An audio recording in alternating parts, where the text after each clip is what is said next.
nikah Anda dengan akhir-akhir 135? Saya Karisma Leticia dengan akhir-akhir 139. Saya Wahyudi Darmawan dengan akhir-akhir 121. Saya Karisma Yani dengan akhir-akhir 141. Oke, baik. Presentasi akan segera kita mulai. Untuk yang bertugas di pertama kali saya persilakan. Meningkatkan kesadaran diri, tetapi baik menggunakan waktu yang baik dan mengidentifikasi kebiasaan buruk. Yang kedua adalah pengelolaan prioritas, peningkatan produktivitas, dan juga peningkatan keputusan dan juga disiplin. Kita lakukan kuis itu dalam bentuk tes. Kalau Kakak Risma untuk membantu tesnya? Iya.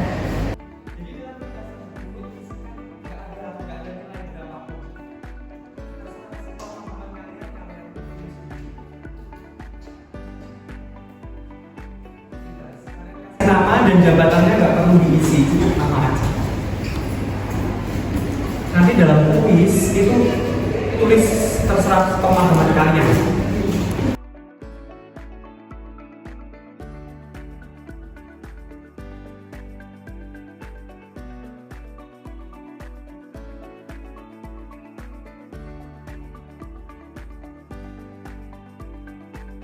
Waktu itu kemampuan pribadi atau individu untuk mengatur waktu dari cara-cara dalam manajemen waktu. Yang pertama kita membuat rencana dan tujuan. Banyak sekali tujuan dalam manajemen waktu. Yang pertama itu tujuannya untuk menyusun berdasarkan peringkat atau urgensinya, yaitu prioritas yang tertinggi sampai menyusun jadwal berdasarkan urutan waktu dalam untuk prioritas dalam manajemen waktu bisa dijelaskan oleh Kakak Atika. Jadi di sini ada prioritas dalam manajemen waktu. Menurut kalian untuk prioritas itu berarti kita menemukan suatu kata kunci, yaitu prioritas merupakan suatu keadaan seseorang di mana ketika sesuatu itu dianggap lebih penting daripada hal yang lainnya. Jadi untuk menentukan suatu sikap, yaitu sikap asli perasaan dan pikiran. Dua kombinasi. Baik, dua kombinasi ini merupakan suatu unsur penting dari prioritas dalam manajemen waktu. Artinya, sebagai contoh dan sopan, mungkin contoh sederhananya ketika kita bekerja kelompok, setelah itu ada orang yang mendatangi kita, Kak, minta tolong dong untuk menjadi sahabat kita. Ketika kalian ada di posisi tersebut, kalian mengiyakan atau enggak? Ketika deadline-nya sudah besok dan kalian harus dimintai tolong hari ini juga. Ditolak, oke. Berarti itu sudah termasuk ada dua kombinasi pada diri kalian, tapi dengan tanda kutip permintaannya harus dengan dua ini, sopan, tenang, dan menyatakan jujur. Jadi gak bisa kalau misalnya kita, maaf ya kak, kita gak bisa, itu kurang kredibel, tapi harus disertai dengan alasan tertentu. Kak, saya gak bisa karena saya sedang ini. Di sini apakah mungkin ada yang kurang paham? Paham? Oke, baik, next. Pentingnya sikap bertanggung jawab terhadap skala prioritas dimulai dengan langkah-langkah berikut ini. Untuk yang pertama, awareness kesadaran. Kedua, arrangement artinya penataan, dan ketiga, adaptation artinya adaptasi. Untuk yang pertama, kesadaran. Kesadaran membantu individu untuk kategorisasi.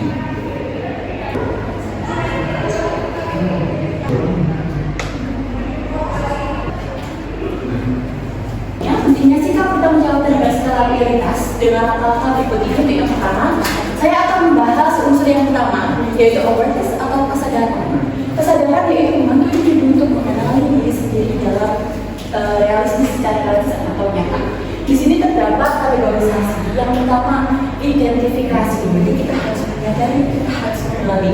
Setelah itu timbul pengelolaan akhirnya tidak efektif, karena kita belum timbul antara kesadaran kita nggak tahu tentang penataan kita dan adaptasi kita. Jadi di sini adanya tidak keefektifan dalam pengelolaan manajemen waktu. Baik, untuk yang unsur kedua dari SUTA tetap pada awareness atau kesadaran, situasi personal, yaitu situasi dalam kehidupan kita sehari-hari. Kak, situasi sehari-hari itu seperti apa? Maka harus ada variabel. Sama seperti ini, kalau ada pengaruh, berarti ada dampak. Kalau ada dampak, berarti sebelumnya ada pengaruh. Oke. Dampak, pengaruh itu berpotensi pada. Untuk yang arrangement penataan, merupakan suatu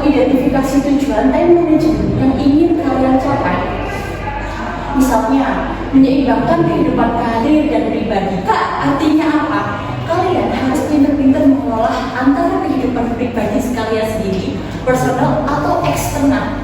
Jadi kalian harus tahu membedakan, oh saat ini aku di sekolah berarti aku masuk eksternal apa internal. Oh berarti aku menghadiri undangan acara ulang tahun temen, itu eksternal apa internal. Jadi harus memilah sendiri. Kak, memilahnya dengan apa? Menata ulang jadwal harian. Oh hari ini hari Senin aku ada kekelompokan. Oh nanti jam 4 ada undangan ke pernikahan teman bisa. Nah itu bisa mengorganisir tugas kalian secara tertata dan secara efektif. Baik untuk yang ketiga, adaptation atau adaptasi, menyesuaikan diri dengan lingkungan hidup yang berubah setelah menerapkan manajemen waktu dengan baik. Di sini kita kasih kunci utama hidup yang berubah setelah menerapkan manajemen. Tadi pada awal kan saya menekankan bahwa timbulnya kesadaran dan penataan. Dan untuk yang terakhir Kak, kenapa ada mengorganisir waktu? Jadi untuk kesadaran kalian mampu menempatkan mana yang internal dan mana yang eksternal, otomatis kalian akan bisa menerapkan manajemen waktu dengan baik. Next. Terima kasih teman-teman. Untuk yang selanjutnya yaitu pembukaan skala prioritas. Penting karena orang bagaimana kebutuhan kategori utamanya akan terpenuhi membagikan tembakan.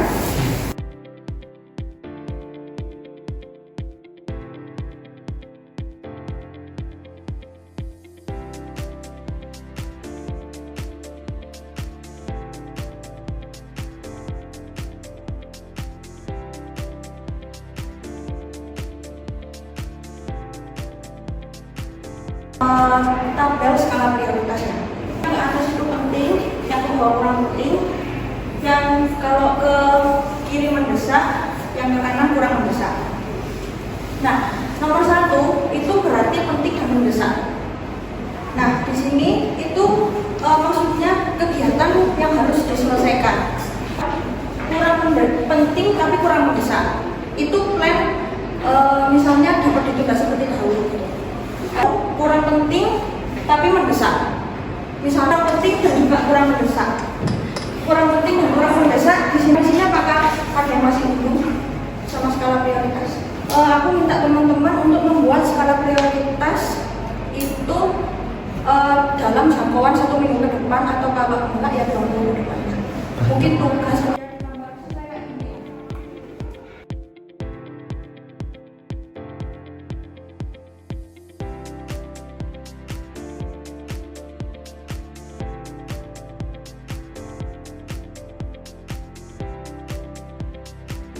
mata kuliah sama olahraga. Kurang penting dan kurang mendesak ada nongkrong main.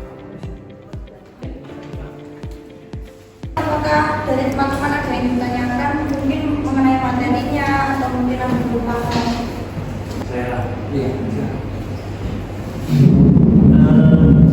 penyusunan skala itu penting nggak sebenarnya untuk apa namanya dalam kehidupan sehari-hari?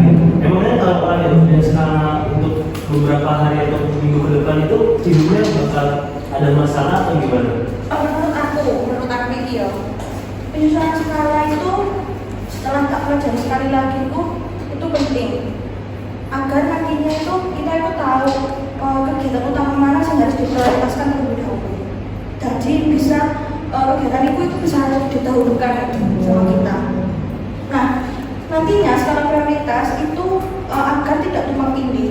Kayak misal, ini nomor 1, kan kategori utama itu harus didahulukan terlebih dahulu. Nah, kategori kedua itu plan yang bisa dikerjakan atau ditunda tapi ya nggak lama-lama banget, 2 atau 3 hari. Nah, ini kategori 3, plan yang bisa ditunda lebih lama atau bisa dikerjakan misal dialihkan ke orang lain. Contoh misalnya ke satu kelompok, tolong mungkin bisa dibantu sama mereka. Nah, kalau yang terakhir ini kalau nggak dikerjakan ya juga nggak apa-apa, dikerjakan juga nggak apa-apa.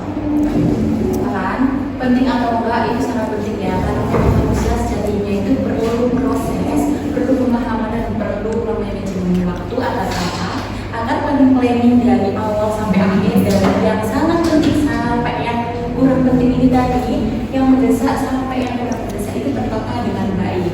Nah, Kak, kalau misalnya orang nggak punya planning, kalau orang nggak punya jadwal, itu hidupnya bukan acak-acakan atau enggak? Aku jawab iya.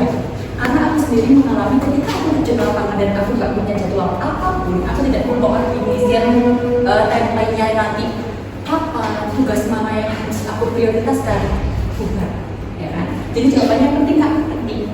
Mungkin ada yang menyanggah.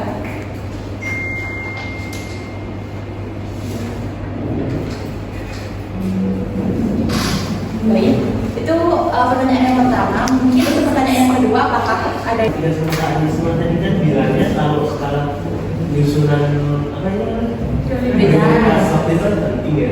Nah, pertanyaan tambahan dari aku ini sebaiknya kita memanajemen waktu itu dari usia berapa? Untuk apa? Ada nggak? Jawab ya, manusia itu bersifat dinamis. Kita nggak tahu pemahaman kita sejauh mana, kita nggak tahu intelektual pemikiran kita sampai mana. Orang itu butuh pemahaman, bahkan itu sekitar umur 6 ke atas. Itu pun kalau misalnya dia masih belum menentukan aku tuh arahnya kemana. Bahkan ada orang tua, makanya ada peran orang tua yang mengarahkan anaknya. Nah, nanti les ini ya, nah nanti bimbingan ini ya. Tapi kalau misalnya aku sendiri yang aku mengalami, aku mulai planning, bener-bener planning SMA. Gitu. Mungkin ada tambahan dari Risma? Kata Kak Fatika, manusia itu kan dinamis. Tapi aku itu mulai menyadarinya itu mungkin itu SMP ya. Pertama itu karena faktor kegiatan yang aku ambil ekstrakurikulernya banyak. Dan yang kedua mungkin masih terlalu kecil dan nggak tahu cara manajemen itu. Jadinya kegiatan aku tempat tinggi. Tapi beranjak dari ke SMA, aku mulai sadar membuat manajemen waktu itu kayak tapi masih dalam to-do list yang aku tempel di sticky notes seperti itu. Kalau untuk jangka umur mungkin sama kayak Kak Fatika dari SMA. Udah kuliah, mau tak tanya balik.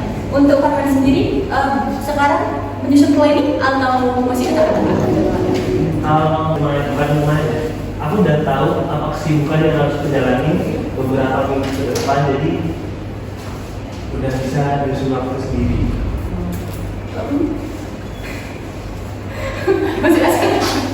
Masih ada kata-kata atau Betul. masih ada kata-kata? Oke, berarti sebisa mungkin kalau misalnya mau nyusun apa-apa itu dirancang dulu ya. Oh jadwal ini hari ini, terus deadline-nya kapan, sebisa mungkin diselesaikan sesuai timeline yang telah direalisasikan nanti. Baik, mungkin ada yang perlu ditanyakan kembali atau perlu disangka kami membuka sanggahan dari kami. Tes tadi sama kurang lebih sama kayak di tes tadi ya. Jadi saya akan bagikan lembarannya. Silakan dibagikan.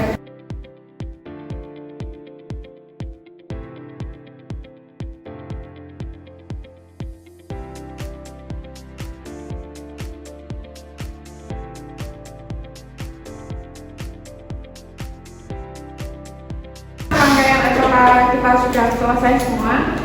Di sini untuk terakhir kalinya kami ucapkan terima kasih untuk kalian semua telah berpartisipasi pelatihan kami. Untuk yang terakhir boleh minta foto.